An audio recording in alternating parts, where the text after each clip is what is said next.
हरे कृष्णा, स्वागत है आपका एक बार फिर से मेरे चैनल में। आज हम वरा अवतार के बारे में बात करेंगे। आज की वीडियो थोड़ी लंबी होने वाली है पर बहुत इंटरेस्टिंग होने वाली है। तो चलिए देखते हैं भगवान ने वरा अवतार क्यों और कैसे लिया। Once upon a time at sunset, Kashyap the son of Marichi was offering oblations to Lord Vishnu into the sacrificial fire. एक दिन शाम को कश्यप मुनि जो थे वो यज्ञ कर रहे थे। At this time his wife Diti approached him due to being greatly afflicted by sex desire. और उसी समय उनकी पत्नी दिति आकर के उनसे सेक्स की इच्छा जाहिर करती है। Without trying to attract him gradually by her bodily expressions, the beautiful Diti frankly begged her husband, "O learned one, Cupid is forcibly distressing me with his arrows, just as an elephant troubles a banana tree." तो दिति जो है बजाय के wait करने के उधर धमक पड़ती है और कहती है मुझसे कंट्रोल नहीं हो रहा। I want to have sons like my co-wives and so you should be merciful to me. अब मुझे भी आपकी बाकी पत्नियों की तरह बच्चे चाहिए और आपको मुझे सपोर्ट करना होगा इस चीज में। My father Daksh had separately asked each of his daughters who we preferred to marry. और जो मेरे पिता हैं दक्ष, उन्होंने हम 13 बहनों से पूछा था मैं किससे शादी करनी है और हम 13 ने आपका नाम लिया था। Then after understanding our intentions, he handed over 13 of his daughters to you and we have been faithful to you ever since that time. और इसीलिए हम 13 की 13 बहनों की शादी आपसे हुई। O lotus-eyed one, when someone in distress approaches a great person, his pliers should never go in vain. और जब भी कोई किसी महान व्यक्ति के पास कोई भी इच्छा लेकर आता है तो उसे कभी भी निराश करके नहीं लौटाना चाहिए। Kashyap said, "O afflicted one, I shall soon gratify your desires." और कश्यप मुनि ने कहा ठीक है मैं तुम्हारी इच्छा पूरी कर दूंगा। It is only due to having a good wife that a man like me can cross over the ocean of material existence. और एक अच्छी पत्नी की वजह से ही मेरे जैसा आदमी जो है वो भौतिक जगत से तर सकता है। Indeed, a wife is so helpful that she is called the better half of a man's body. और जो एक पत्नी होती है अगर वो हेल्पफुल है तो वो जो है अपने पति की बेटर हाफ भी कहलाती है। Just as a military commander can easily conquer invaders while remaining protected within a fort, so a man can conquer his senses by taking shelter of a good wife. For this reason, a man could never repay his wife for all the benefit he derives from her, even if he were to try to do during his entire lifetime or even after death. और ऐसी पत्नी का जो ऋण है वो व्यक्ति मरते दम तक नहीं चुका सकता। अब देखते हैं अच्छी पत्नी की क्या क्वालिटीज होती है। क्वालिटी नंबर 1, वो हमेशा सॉफ्ट स्पोकन रहेगी, कभी भी बदतमीजी से बात नहीं करेगी। क्वालिटी नंबर 2, कि वो कभी भी अपने इन लॉज की बुराई नहीं करेगी किसी के भी आगे। नंबर 3, वो अपने पति के टेस्ट के अकॉर्डिंग खाना बनाएगी और जो उसके पति को पसंद है वो उसे बना करके देगी। एंड नंबर 4, वो घर को हमेशा साफ सुथरा रखेगी। My dear Diti, although I cannot sufficiently repay you, I will satisfy your sex desire for the purpose of begetting children. और तुम में क्योंकि ये सारी क्वालिटीज हैं और तुम भी एक बहुत अच्छी पत्नी हो, मैं तुम्हारा ऋण नहीं चुका सकता पर तुम्हारी इच्छा है तो लो पूरी कर ही देता हूँ। I only request you to wait for a few minutes so that I may not become subject to criticism. अच्छा अभी थोड़ी देर रुक जाओ, मुझे यज्ञ करने दो, नहीं तो लोग बोलेंगे कि यज्ञ छोड़ के सेक्स करने चला गया। The present moment is most inauspicious because at this time Lord Shiva rides upon his bull carrier accompanied by his horrible ghostly companions. और अभी का जो टाइम है वो बहुत ज़्यादा इनऑस्पिशियस है, बहुत ज़्यादा अशुभ है, क्योंकि अभी शिव जी जो है अपनी यात्रा निकालते हैं और उनकी यात्रा में भूत प्रेत पिशाच भी होते हैं। He gives such ghosts the chance of getting a gross material body by placing them into the wombs of women that indulge in sexual intercourse during this forbidden period. और अगर शिव जी देख लेते हैं कि यहाँ पे कोई आदमी औरत जो है वो सेक्स कर रहे हैं तो शिव जी क्या करेंगे कि अपने किसी भूत को बोल देंगे कि जाओ उसके गर्भ में चले जाओ। Lord Shiva is your sisters husband and with his 3 eyes he will see a forbidden act. और शिव जी तो तुम्हारी बहन के पति हैं, तुम्हारे जीजा जी हैं, और वो तुम्हारा ये काम देख लेंगे तो क्या करेंगे तुम्हें खुद पता है। In spite of receiving such good instructions from her husband, Diti was so oppressed by sex desire that she got hold of Kashyap's clothes just like a shameless prostitute, and thus she practically forced him to gratify lust urge. पर वो कुछ भी सुनने की स्थिति में नहीं थी, उसे सिर्फ सेक्स करना था। और इसीलिए उसने कश्यप मुनि के कपड़े तक फाड़ दिए। After offering obeisances unto worshipful fate, Kashyap lay down with Diti in a secluded place. और आफ्टर ऑल कश्यप मुनि को अपने हथियार डालने पड़े उनके आगे। After finishing the forbidden act, Kashyap purified himself by bathing and once again sat down to chant the Gayatri mantra while meditating upon the impersonal aspect of the absolute. और फिर वो जो थे सब करने के बाद नहाए धोए और अपने मंत्र गायत्री मंत्र का जाप करने बैठ गए। Meanwhile, after having gratified lust, Diti came to her senses. और वो करने के बाद उसको फिर वो होश में आई। With her head lowered in shame, she approached her husband and said, "My dear Brahman, please ensure that my embryo is not killed by Lord Shiva because of the great offence that I have committed against him." Please please आप शिव जी को बोल दो कि वो मेरे बच्चों को कुछ ना करें। मैं जानती हूँ मैंने बहुत गलत काम किया, पर प्लीज़ आप एक बार शिव जी को रिक्वेस्ट कर दो ना कि वो कुछ करे ना। Diti then prayed for Lord Shiva's mercy in a very clever manner. Let me offer my obeisances unto the angry Lord Shiva. He is so great that he can immediately destroy my embryo, but at the same time he is so merciful and forgiving.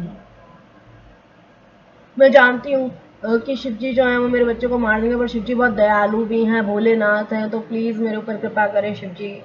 Lord Shiva is known as the Lord of all women who are excused even by uncivilized hunters, and therefore I beg him to spare me from his wrath. और इसीलिए मैं आपसे pray करती हूँ कि please मुझे शिव जी से बचा लीजिए। As Rishi stood before him, trembling due to fear of his anger, Kashyap said, "Because of your polluted mind, the improper time, your disobedience, and your neglect of the demigods, your conception will provide two abominable sons who will create havoc within the world by killing innocent persons, torturing women, and enraging the great souls." तो यहाँ पर जो कश्यप मुनि है वो दिति से कह रहे हैं कि वो चार चीजें हैं जो कि हमें कंसीव करते हुए याद रखनी चाहिए। एक तो ये कि माइंड पल्यूटेड नहीं होना चाहिए, दूसरी चीज टाइम इम्प्रॉपर नहीं होना चाहिए, तीसरी चीज दिति के डिसोबीडियंस, और चौथी चीज निग्लेक्ट ऑफ द डेमीगॉड्स। और ये सारी क्वालिटीज जो हैं कलयुग के अंदर फॉलो होती हैं। कलयुग के जो माँ बाप है वो बोलते हैं, अरे हमारा बच्चा बड़ा जिद्दी है, बात ही नहीं सुनता, एक चीज़ को लेकर के बैठ ही जाता है। तो इन सबसे अगर पूछा जाए आपने कंसीव कैसे किया, तो ज़्यादातर लोगों का क्या जवाब होगा, हम ना हनीमून पर गए थे एक्चुअली, और एक महीने बाद मुझे पता चलता कि मैं प्रेग्नेंट हूँ। वैसे तो हमारा कोई प्लान नहीं था बच्चा करने का, लेकिन फिर क्योंकि ये पेट में आ चुका था तो हम सबको बहुत खुशी थी। बस यहीं से सारी कहानी शुरू होती है। तुमने कंसीव किया, उस टाइम तुम्हारा बच्चा पैदा करने का कोई मूड नहीं था, तुम्हारा मूड था एंजॉयमेंट का। तो इसीलिए तुम बच्चा भी ऐसे ही पैदा करोगे जो सिर्फ एंजॉयमेंट के लिए जिएगा, और अपने एंजॉयमेंट के लिए वो कुछ भी करने को तैयार हो जाएगा। तो इसीलिए जो माइंड है वो पल्यूटेड नहीं होना चाहिए। इससे पहले इसीलिए पहले गर्भाधान संस्कार किया जाता था। गर्भाधान संस्कार का मतलब होता है कि यज्ञ जो आप सेक्सुअल इंटरकोर्स करने से पहले करते हो, ताकि जब आप सेक्सुअल इंटरकोर्स करने जाओ तो आपका दिमाग इधर उधर ना भटके, आपका ध्यान सिर्फ भगवान में रहे इवन वाइल हैविंग सेक्स। दी इम्प्रॉपर टाइम, टाइम कभी इम्प्रॉपर नहीं होना चाहिए। मतलब शास्त्रों में आता है कि हमें कभी भी अमावस्या के दिन कंसीव नहीं करना चाहिए, क्योंकि अमावस्या का दिन बहुत अशुभ होता है। तीसरी और जो तीसरी चीज़ है, हमें कभी भी मतलब बिना देवताओं के आशीर्वाद के ये काम नहीं करना चाहिए। अगर आपके पास गुरुओं का आशीर्वाद है, देवताओं का आशीर्वाद है, तभी आपको जो है बच्चा, कोई आत्मा इस दुनिया में लानी चाहिए, क्योंकि ऐसा बच्चा जो होगा वो महात्मा पैदा होगा। पुत्र का मतलब होता है वो व्यक्ति जो पूतक नामक नर्क से तार देता है। 28 नरकों में से एक नर्क होता है पूतक नर्क। जो उस नर्क से तार देता है ना, उसे कहा गया है पुत्र। पुत्र का मतलब आपकी जनरेशन बढ़ाने वाला या आपके बुढ़ापे में सेवा करने वाले को पुत्र नहीं कहा गया। पुत्र का मतलब होता है जो पूतक नामक नर्क से तार देता है। और इसीलिए माता पिता की कैसी मेंटालिटी है, किस मेंटालिटी से बच्चा पैदा कर रहे हैं, दैट मैटर्स अ लॉट। अब हम देखते हैं हमारी हिस्ट्री में ग्रेट वॉरियर्स रह चुके हैं, शिवाजी महाराज, महाराणा प्रताप। इनके माता पिता ने भी अगर ये सोच के इनको जन्म दिया होता ना कि ये हमारा जनरेशन आगे बढ़ाएगा या हमारी बुढ़ापे में सेवा करेगा, तो शिवाजी महाराज नहीं होते और महाराणा प्रताप नहीं होते।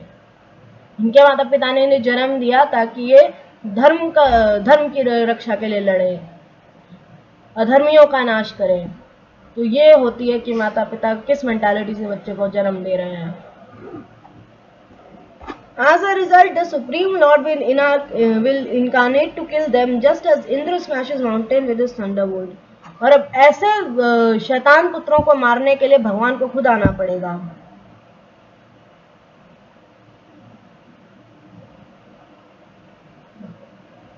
Diti said, "Oh my husband, it is a great relief for me to know that my sons will be killed by the all-merciful Supreme Lord rather than the wrath of the Brahmanas."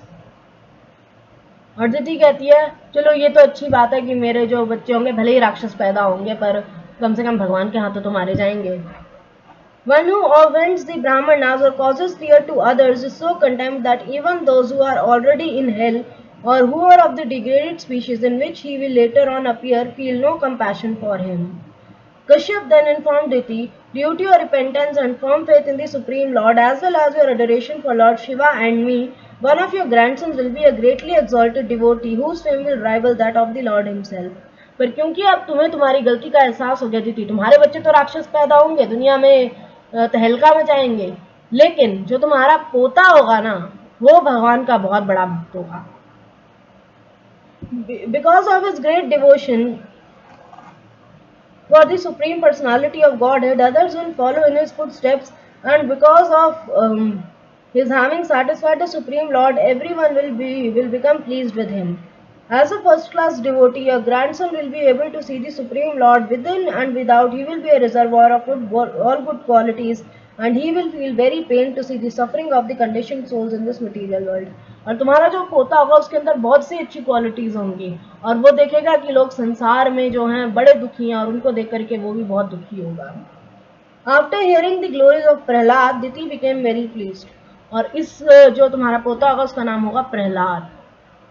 But because she could understand that her sons would cause great disturbances to the demigods, she continued to bear the powerful embryos for 100 years without giving birth. तो दिति जानती थी कि उसके बच्चे जो है वो राक्षस पैदा होंगे because of the things I told you, पर तब भी उसने 100 साल तक उसके गर्भ में वो बच्चे पलते रहे। अब आप सोचोगे 100 साल, जी हाँ, कलयुग के 9 महीने सतयुग के 100 साल के बराबर थे।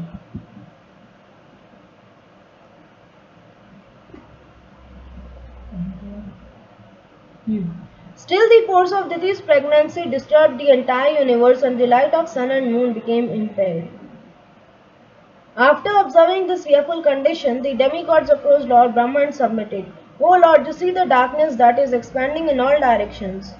और दिति के प्रेग्नेंट होने से क्या हुआ, सन और मून ने अपनी इल्यूमिनेशन कम कर दी, उन्होंने अपने मतलब तेज जो था सन का वो कम हो गया और जो देवता थे वो डर गए और इसी डर की वजह से वो ब्रह्मा जी के पास पहुंचे। O sustainer of the universe, who knows the intentions of all living entities, Diti's pregnancy has caused for this great disturbance and thus our work has become suspended. Please be merciful unto us, for we have fallen into a very miserable condition. अब सारे देवता सोचे यार ये दिति की pregnancy ने तो हम सबको बर्बाद करके रख दिया, अभी इनके बच्चे पैदा नहीं हुए, अभी से इन्होंने ये हाल हो गया, पैदा होंगे तो पता नहीं क्या होगा। In response, Lord Brahma informed the demigods of what had happened long ago. अब ब्रह्मा जी ने जो है इसकी कथा सुनानी शुरू कर दी कि ऐसा क्यों हो रहा है।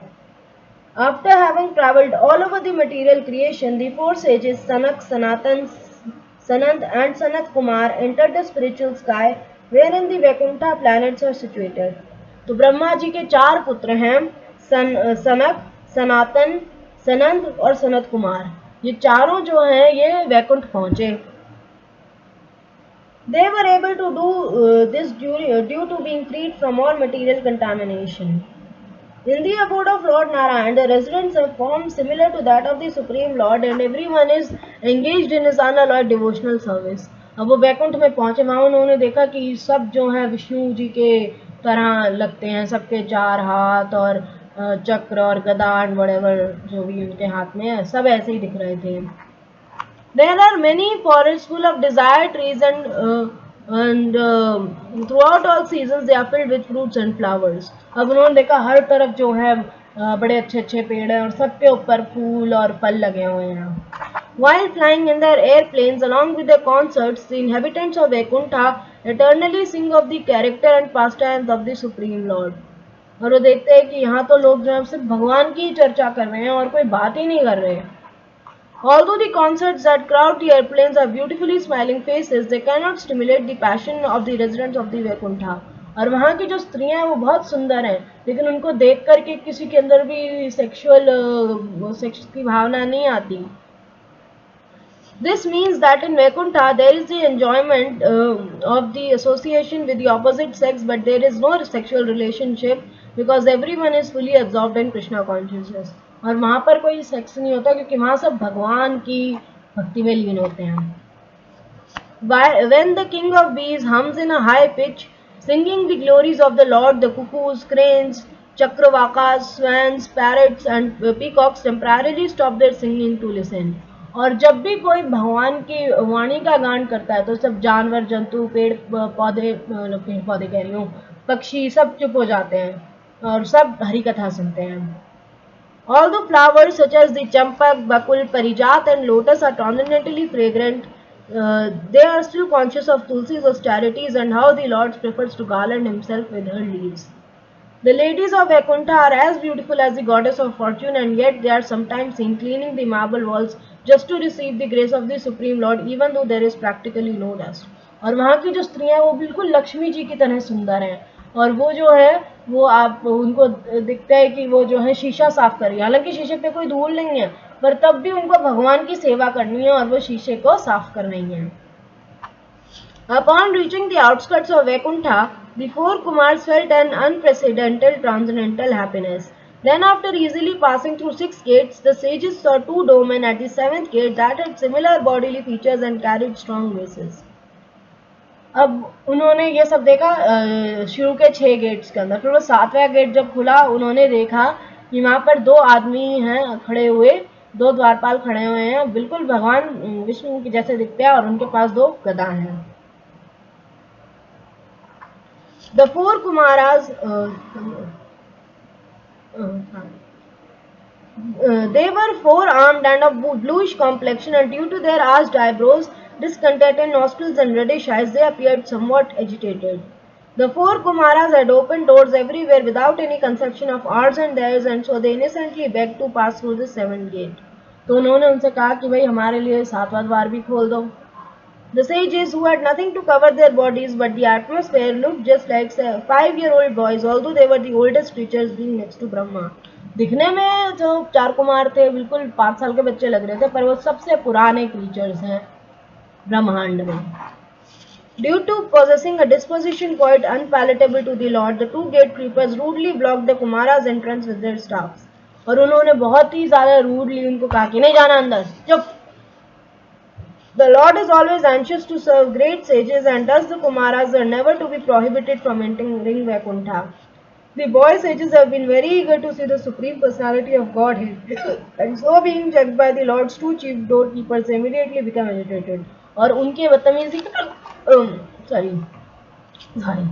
और उनकी इस बदतमीजी पर जो है 4 कुमारों को भी गुस्सा आ गया. Their eyes red with rage, the Kumaras exclaimed, "Who are these persons engaging in the Lord's service who have developed a discordant mentality? They must be impostors, and so they suspect others to be just like themselves." In Vaikuntha, there is perfect harmony between the Supreme Lord and the other inhabitants. These 2 persons are dressed like the residents of Vaikuntha, but where has the seed of disharmony come from? Because of sin duality, they have become contaminated. Therefore, they should be put into the material world where everyone is conceived of as being either a friend or an enemy. जो सोचते हैं ये कैसे लोग हैं, वैकुंठ में तो सब एक दूसरे के दोस्त होते हैं, सब एक दूसरे की इज्जत करते हैं, पर ये तो अपने आप को पता नहीं क्या समझ के बैठे हैं. अब हम इनको श्राप देते हैं कि ये जो है दुनिया मृत्यु लोक में फिर से चले जाएंगे जहाँ सब एक दूसरे के दोस्त और दुश्मन होते हैं. When the gatekeepers realized they were being cursed by the Brahmanas, they at once became very afraid. After falling down at the Kumara's feet, they begged, "You are correct in punishing us for having neglected such great souls as yourselves. Still, in consideration of our repentance, we pray that you mercifully ensure the illusions of forgetting the supreme personality of Godhead will not overwhelm us as we fall down." तो फिर वो कहते हैं कि कि आपने हमें माफ़ कर दीजिए, अब आपने हमें श्राप दे ही दिया है, तो आप प्लीज़ हम पे ये कृपा करिए कि हम भले ही मृत्यु लोक में चले जाएं, भले ही हम जन्म पे जन्म ले, पर हम भगवान को कभी ना भूलें। Just at that moment, the Supreme Lord, having learnt of this incident, came there on foot accompanied by the goddess of fortune. और उसी समय विष्णु और लक्ष्मी जी दोनों आए। Thus the four Kumaras saw Lord Vishnu before them, who had formerly seen only within their hearts while being absorbed in the ecstatic trance of meditation. और उन्होंने उस दिन भगवान विष्णु को खुद अपनी आंखों के सामने देखा। The Lord's beautiful blackish body was dressed in bright yellow cloth, and around his neck hung a garland of fresh flowers that was encircled by humming bees.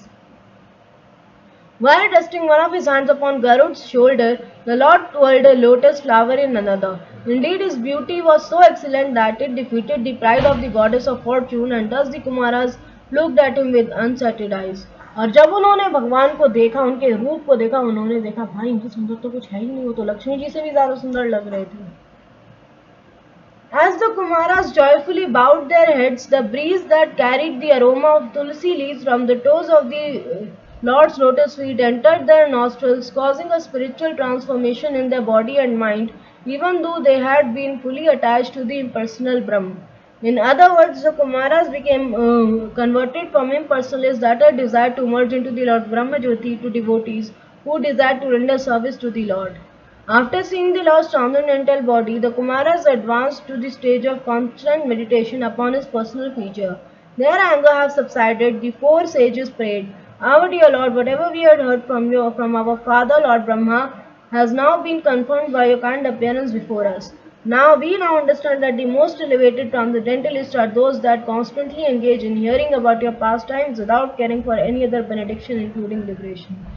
अभी तक तो हमने सिर्फ आपके बारे में सुना था, पर अब हमने आपको देख लिया, और आपको देख करके अब हमें लगता है कि क्यों आपके भक्त, आप हमेशा आपकी भक्ति करना चाहते हैं और कभी भी मोक्ष की कामना से भक्ति नहीं करते, उन्हें सिर्फ भक्ति करनी होती है।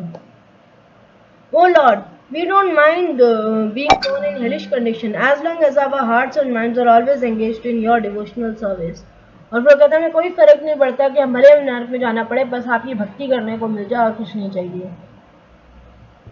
By the influence of the Lord's presence, the Kumaras realized that it had been improper for them to curse the doorkeepers in spite of the offense that had been committed. फिर उनको रियलाइज होता है कि हमें इन लोगों को श्राप नहीं देना चाहिए था। The Supreme Lord then said, "These attendants of mine, Jay and Vijay, have committed a great offense against you by ignoring my desire. I approve of the punishment that you have awarded to my servants. Indeed, since these domains are my servants, I consider myself to be the one that has offended you, and for this reason I seek your forgiveness." मैं जानता हूँ कि ये जय और विजय हैं और ये मेरे भक्त हैं, और ये जो है अपनी मेरी आज्ञा का पालन नहीं कर रहे थे, और इसीलिए विष्णु जी कह रहे हैं मैं तुमसे माफी मांगता हूँ। Whatever wrong a servant commits causes people in general to blame the master, just as a single spot for white leprosy is considered to pollute the whole skin. For me, the Brahmanas are the most worshipable personalities, and so I am prepared to cut off my arm if it conduct proves to be hostile towards you. और भगवान विष्णु कहते हैं कि मेरे लिए ब्राह्मण जो है वो सबसे ऊपर है, और अगर वो मुझसे मेरा हाथ भी मांगे ना तो मैं देने को तैयार हूँ। अब यहाँ पे आते हैं कि क्या भगवान भी कास्टिज्म करते हैं? जी बिल्कुल नहीं। ब्राह्मण का मतलब होता है वो व्यक्ति जिसके अंदर ब्रह्म का ज्ञान है, उसे ब्राह्मण कहा गया है। सरनेम वाले को ब्राह्मण नहीं कहा जाता। सिमिलरली क्षत्रिय, क्षत्रिय का मतलब होता है वो व्यक्ति जिसके अंदर क्षत्रिय वाली क्वालिटीज हैं। ब्राह्मण मतलब जिसके अंदर ब्राह्मण की क्वालिटीज हैं। वैश्य मतलब जिसके अंदर वैश्य की क्वालिटीज है। शूद्र मतलब जिसके अंदर शूद्र की क्वालिटीज हैं। जन्म से कोई ब्राह्मण क्षत्रिय वैश्य शूद्र नहीं होता। It is what your qualities make you, not your surname. अब जैसे डॉक्टर का बच्चा है, उसके नाम के आगे भी क्या डॉक्टर लगता है? नहीं, until or unless he is qualified to become a doctor.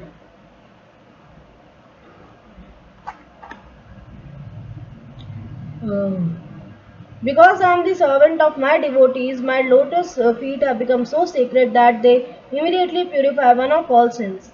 I do not enjoy the offerings that are made into the sacrificial fire as much as relish I enjoy. With as much relish as I enjoy the delicacies cooked in ghee that are offered to the lots of brahmanas who have dedicated their lives to me. और मैं सिर्फ उन्हीं भक्तों का खाया हुआ ही प्रसाद मतलब क्या है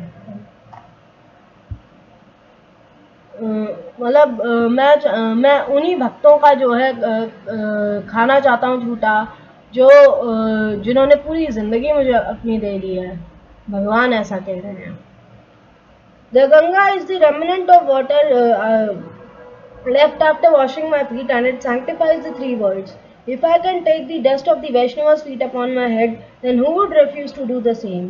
पर जो वैष्णव होता है वो इन चार चीजों से ऊपर होता है उसके ऊपर ब्राह्मण क्षत्रिय वैश्य शूद्र का कोई असर नहीं होता भगवान का भक्त मीन्स भगवान का भक्त Vaishnav means Vaishnav Vaishnav is never Brahmin Kshatriya Vaishya Shudra is above all these things These servants of mine had offended you due to not knowing my mind. Still, I will consider it a great favor if you allow them to return to my presence soon after reaping the consequences of their transgression. After hearing with wide open ears the Lord's extremely humble and beautiful speech, which was difficult to comprehend due to its profound import, the Kumaras pondered over its meaning for some time. Although the sages could not understand the Lord's actual intention, a thrill passed through their bodies due to the delight of simply beholding him. Understanding their fault in cursing the Lord's faultless servants, the Kumaras said, O Lord, we cannot understand your plans, for you have spoken as if we had done something good for you. Your adoration of the Brahmanas meant to teach others, for it is you who are the supreme worshipable deity. O Lord, whatever punishment you wish to award to these two innocent persons or to us, we shall accept your duplicity. अब वो कहते हैं कि प्रभु आपकी जो इच्छा आपको चाहे हमें सजा देनी आप हमें सजा दीजिए इनको सजा दें इनकी सजा दीजिए आपको जो करना है आप कीजिए you are free The Lord said, O Brahmanas, I have already ordained the punishment that you inflicted upon Jay and Vijay, and thus they will have to accept birth in a demonic family. अब आपने श्राप दे ही दिया तो जय और विजय को राक्षस बनकर ही जन्म लेने पड़ेंगे But by my concentration of their minds upon me in anger, they will always remain connected with me, and soon thereafter they will return to my abode. पर क्योंकि उनका ध्यान मेरे में हमेशा रहेगा तो इसलिए वो मेरे धाम वापस आ जाएंगे It is to be understood that the Lord himself engineered the cursing of Jay and Vijay. Ordinarily, there is no possibility that the Kumaras could become so angry that the Lord could neglect his gatekeepers, or that anyone could return to the material world after reaching Vaikuntha. Sometimes the Lord desires to fight, and because there are no enemies in Vaikuntha, he incarnates into the material world for this purpose. The Lord only likes to perform his pastimes along with his associates, however, and so he chooses a devotee to play the part of his enemy. Then after making a temporary show of fighting, the Lord recalls his devotee to the spiritual world. तो जो भगवान करते हैं धरती पर आकर के राक्षसों का वध करना या जो भी करना ये सब उनका नाटक होता है क्योंकि वो अपने भक्तों को खुश करना चाहते हैं अपने भक्तों की खुशी के लिए वो ये सब भी करते हैं Thereafter the four Kumaras circumambulated the Lord offering their obeisances and departed from the gates of Vaikuntha. और जो चार कुमार थे वो वहां से फिर वैकुंठ से चले गए The Lord then ordered Jay and Vijay, depart from here, but do not be afraid. I could have nullified the Brahman's curse, but I chose not to do so. Lakshmi, who you had once stopped at the gate while I was sleeping, already predicted your fall. Although 7 births in the material world are designated punishment, I want you to accept 3 demonic births instead. उन्होंने कहा कि वैसे तो मैं उनका श्राप को मिटा सकता था पर मैंने मिटाया नहीं क्योंकि मैं लीला करना चाहता हूँ अब मेरी वैसे तो मैंने सोचा था कि मैं 7 जन्म देता पर अब मैं सोच रहा हूँ कि तुम्हें 3 जन्म दे दूँ अपना दुश्मन बना करके By practicing mystic yoga in anger, you will become quickly cleansed of your sinful reactions and thus be able to return to me in a very short time. After saying this, the Lord departed, and Jay and Vijay, who had become morose and pale because of the Brahman's curse, fell down from Vaikuntha. और उसी समय जय और विजय जो थे वो वैकुंठ से नीचे गिर गए As they were falling, the Kumaras reassured them that after 3 demonic births, they would once again return to Vaikuntha. और उन कुमारों ने उन्हें कहा था कि जैसे ही तुम्हारे ये 3 जन्म पूरे हो जाएंगे तुम वैकुंठ वापस आ जाओगे The demigods who were observing all this from the celestial airplanes let out a great roar of disappointment, and thereafter Jay and Vijay entered Diti's womb after being covered by Kashyap's powerful semen. और उसी समय जय और विजय जो थे वो कश्यप मुनि के स्पर्म में आए और उनके स्पर्म से वो दिति के गर्भ में गए. Lord Brahma then concluded his speech by informing the demigods, "It is the prowess of these twin demons that has disturbed you by minimizing your own potency. I have no remedy for the situation. However, for all this is taking place by the desire of the Lord." अब ब्रह्मा जी कह रहे हैं इसमें तो मैं कुछ भी नहीं कर सकता, इसमें तो जो भी कर रहे हैं वो विष्णु जी कर रहे हैं, मैं तो इस पिक्चर में कहीं आता ही नहीं. Rest assured that the Supreme Lord will come to our rescue, and so do not bother to speculate any longer about the dense darkness covering in all directions. और मुझे ये अच्छे से पता है कि भगवान जरूर आएंगे हम सबकी रक्षा करने, तो प्लीज डरो मत. After hearing this, the demigods became relieved from their fear and returned to their respective abodes. और जो देवता थे वो संतुष्ट हो गए सुन के और अपने अपने जो जगह थी वहां चले गए. Meanwhile, after bearing her embryos for 100 years, Diti gave birth to twin sons who were great demons. और फिर 100 साल के बाद दिति ने जुड़वा बच्चों को जन्म दिया जो बहुत बड़े राक्षस बन गए. At this time, there were many fearful natural disturbances such as earthquakes and raging fires were seen burning everywhere. The inauspicious planets such as Saturn and Mars outshone the auspicious ones like Venus and Jupiter, and comets, meteoroids and thunderbolts appeared in the sky. तो जो बुरे planets होते हैं Saturn Mars वो उस time पर आने लग गए और वो उस टाइम पर आगे आ गए और वीनस और जुपिटर जैसे शुभ प्लैनेट्स हैं वो पीछे चले गए. Fierce winds made a displeasing hissing noise and uprooted great trees, and due to the covering of clouds all became shrouded in darkness. और उनके जन्म लेते ही तूफान मच गया, पेड़ वेड़ सब उखड़ गए. The ocean became highly agitated and all that grew within the rivers and lakes withered. और ओशन में बहुत जोर जोर से लहरें उठने लगी और जो कमल के फूल जो खिल रहे थे वो मुरझा गए. Solar and lunar eclipse occurred repeatedly, and from the mountain caves came sounds like the rattling of chariots. और बार बार कभी सूर्य ग्रहण कभी चंद्र ग्रहण ग्रहण पे ग्रहण लगे जा रहे थे. She jackals vomited fire while crying out ominously, and asses ran here and there in herds, striking the earth with their hooves and braying loudly. जानवरों में भी उथल पुथल हो गई. Being frightened by the braying asses, birds flew shrieking from their nests, and cows spat stool and urine due to fear. Indeed, the terrified cows yielded blood instead of milk, and the cows rained pus instead of water. और जो गाय थी वो दूध देने की बजाय खून देने लग गई. The deities in the temple shed tears, and trees fell down even though there were no gusts of wind. यहाँ तक कि जो भगवान के वो होते हैं क्या बोलते हैं अर्चा विग्रह होते हैं जो मूर्तियां होती हैं वो तक आंसू बहाने लग गई और पेड़ भी बिना मतलब गिरने लगे. Upon seeing all these evil omens, everyone except the 4 Kumaras became seized by fear. और सिर्फ 4 कुमारों के अलावा सारी दुनिया में तहलका मच गया. Not knowing about the fall of Jay and Vijay and their subsequent birth as demons, everyone thought the dissolution of the universe was in hand. और किसी को भी ये पता नहीं था कि जय और विजय ने दोबारा जन्म लिया तो सबको लगा दुनिया खत्म होने वाली है. Kashyap named the first one who was formerly Jay Hiranyaksh, and the one who was conceived the later who was formerly Jay was named Hiranyakashipu. तो जो पहले हुआ उसका नाम रखा हिरण्याक्ष और जो बाद में हुआ विजय उसका नाम रखा Hiranyakashipu. Soon after their birth, the demonic twins exhibited uncommon bodily features, and their steel-like names became so tall that they seemed to touch the sky. Indeed, they blocked the view in all directions. As they walked, the earth shook with every step. और उनके एक एक कदम जो थे वो धरती को चुकते थे. After performing great austerities, Hiranyakashipu received benedictions from Lord Brahma, and as a result he became unafraid of death, and being most powerful, Hiranyakashipu was able to bring the entire universe under his control. तो जो हिरण्यकशिपु था वो बहुत ज़्यादा powerful था और उसने तीनों लोगों को अपने कब्जे में कर लिया. His brother Hiranyaksh also received Brahma's benediction of near immortality, and so he became similarly powerful and conceited. अच्छा ये उल्टा है सॉरी हिरण्याक्ष जो है उसने पूरी तीनों लोगों पे कब्जा कर लिया और हिरण्यकशिपु जो है उसने ब्रह्मा जी से इमॉर्टैलिटी का वरदान मांग लिया. अब हिरण्यकशिपु की कथा हम बाद में लेंगे, अभी हमारा फोकस है Hiranyaksha. To satisfy his brother, Hiranyaksh took his club and began to travel all over the universe with the fighting spirit. और हिरण्यकशिपु की खुशी के लिए हिरण्याक्ष जो था उसने अपना गदा उठाए और पूरी दुनिया में लड़ने पहुंच गया. Because no one was able to kill him due to Brahma's benediction, even the demigods fearfully hid upon Hiranyaksha just as snakes hid fear out of the. और क्योंकि सब जानते थे कि इससे लड़ेंगे तो मरेंगे, तो कोई उससे नहीं लड़ा, सब इधर उधर डर के बैठ गए. When Hiranyaksha thus saw Indralok vacant, he roared loudly, understanding that the demigods had admitted defeat without even fighting.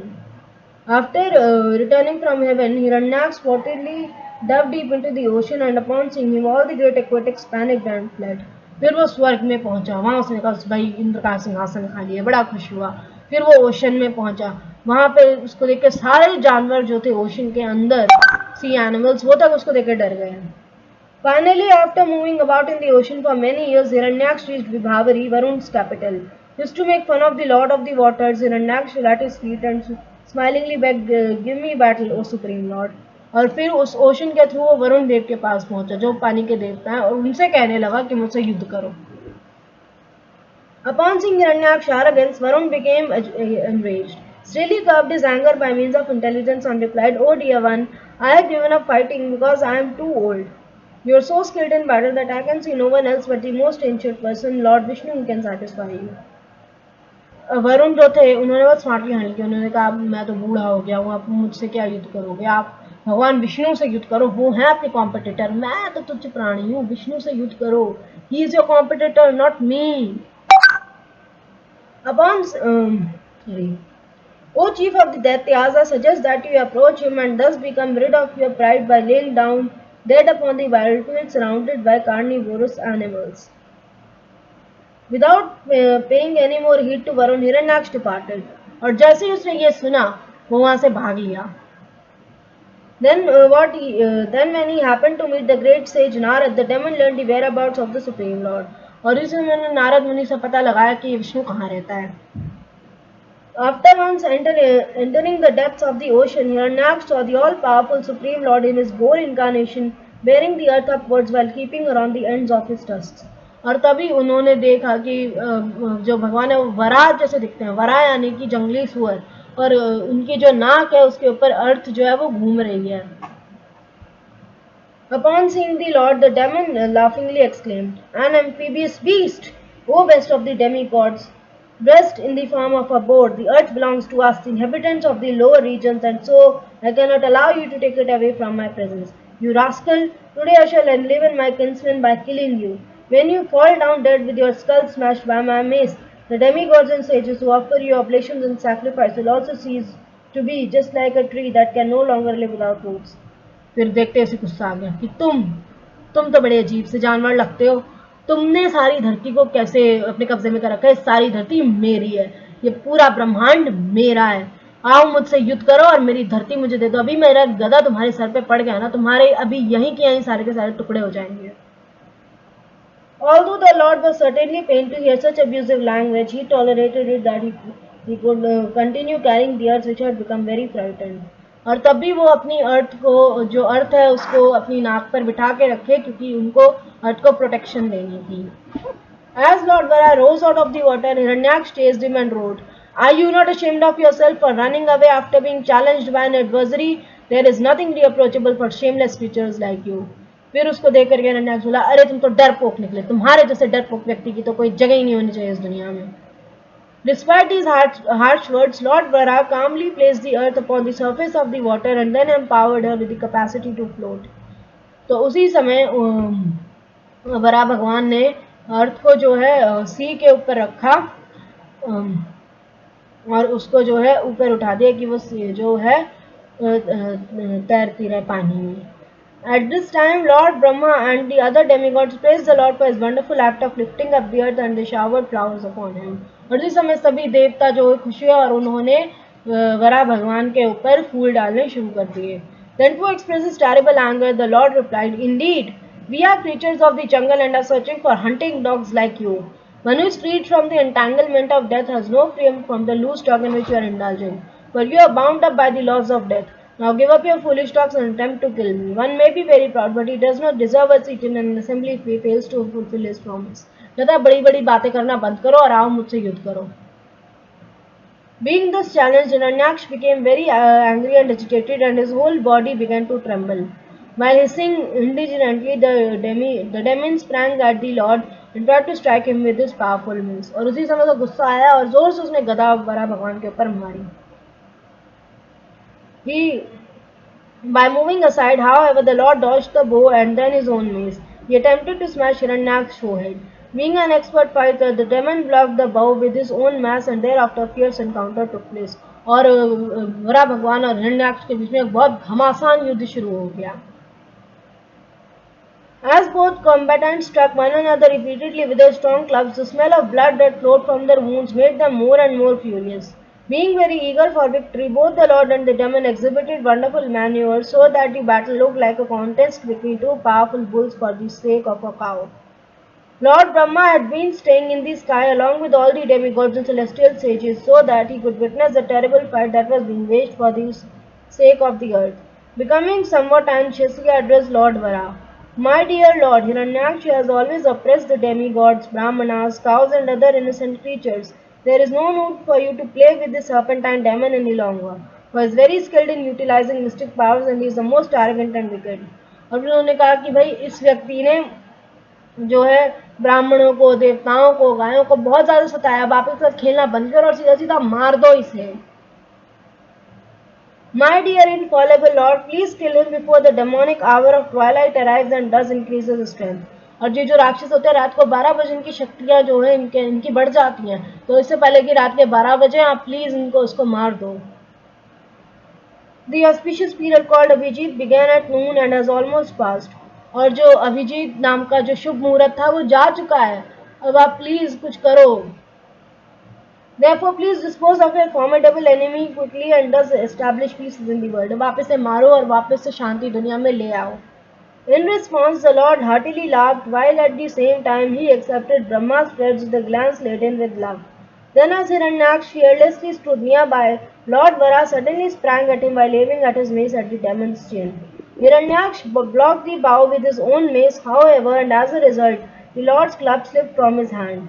That blazing mace looked like splendid while whirling around and around as it fell, and a great cry of alarm arose from the onlooking demigods and sages. Still, even though he had an excellent opportunity to strike his unarmed foe, Hiranyaksha respected the etiquette for a single combat by refraining from doing so. और उसने एक काम अच्छा किया कि जब भगवान से युद्ध करते करते भगवान का गदा उनके हाथ से छूट गया तो उन्होंने तब उन पर वार नहीं किया, क्योंकि वार जो है वो कभी भी निहत्थे पर नहीं किया जाता.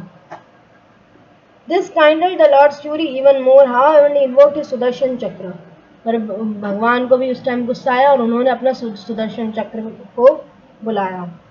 At this wonderful disk revolved in the Lord's hand while he was at close quarters with his enemy, the demigods and sages exclaimed, "May victory be yours! Dispatch him at once! Don't play with the demon any longer!" और फिर जितने भी ऋषि मुनि थे, जितने भी देवता थे, सब भगवान वराह जी से प्रे करने लगे कि हे भगवान प्लीज आप इसे मार दो, इससे ज्यादा मत खेलो.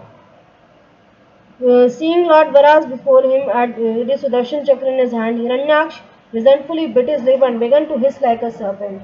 Then that great demon, with fearful tusks, suddenly sprang into the air while wielding his club, and while doing so he shouted, "You are slain!" और तभी हिरण्याक्ष चिल्लाया, मैं अभी की अभी तुम्हारा वध करूंगा. As Hiranyaksh tried to stake him, Lord Vara playfully kicked the mace from his hand and his left foot and then said, "Pick your weapon, since you are so eager to conquer me." Um, Being so challenged, Hiranyaksh picked up his mace and then hurled it impetuously while roaring loudly. Without even flinching, however, Lord Vara easily caught the mace in his hand, and so the demon felt greatly humiliated. Being reluctant to take back his weapon when the Lord offered it to him, Hiranyaksh instead picked up a flaming trident and violently hurled it. As the trident blazed brightly while soaring through the sky, Lord Vara tore it into pieces by releasing his Sudarshan Chakra. At this time the Lord became more enraged, and while letting out a loud roar, he impetuously rushed at Lord Vara. After striking the Lord on the chest with his hard fist, Hiranyaksh immediately disappeared. और उसी समय जो वो है क्या कहते हैं हिरण्याक्ष, उसका जो जो त्रिशूल था वो भगवान ने अपने सुदर्शन चक्र से काट दिया और वो बिल्कुल निहत्था हो चुका था और वो भगवान के पैरों के नीचे था. भगवान उसे मारने वाले थे और हिरण्याक्ष वहां से गायब हो गया.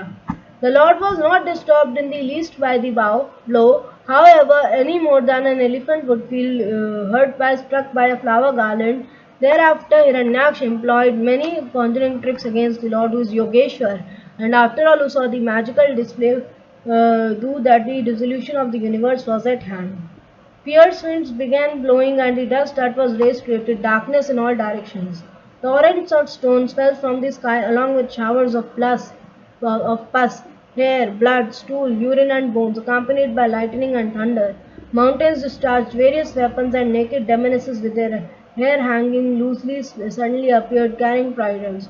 Hosts of yakshas and rakshasas were heard uttering cruel and savage slogans as they marched on foot or rode upon horses, elephants, and chariots.